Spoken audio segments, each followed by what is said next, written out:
It was shortly before the beginning of the pandemic. I had a lot of unresolved childhood trauma that had come up while dealing with a toxic relationship.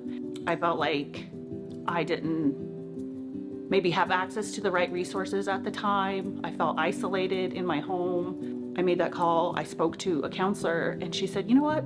And this is what literally was mind changing for me, is it's okay to have those thoughts of self-harm. It's okay to have those thoughts of suicidal thoughts. That's a symptom of depression, and depression is treatable, Eltina. And for me, it was just like a night and day difference for somebody to realize that these thoughts are normal. It's okay to have these thoughts, and that you have depression. Let's work on that depression. And so that's when I got myself back into counseling, and that got me thinking, like, nobody's gonna love your kids the way you're gonna love your kids. And that is really what stopped me.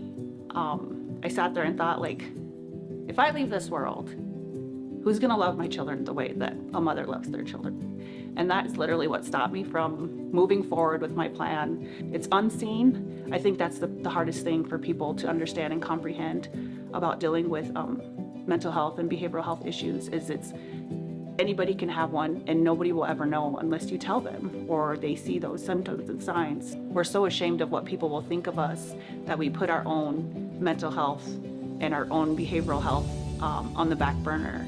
But if we just, chose to talk about it with anybody, things can turn around, because it gets really hard sometimes when you have those thoughts to get out of those thoughts. And so just acknowledging that it's okay, but it's also manageable and it's also treatable, and it's not gonna be like this forever.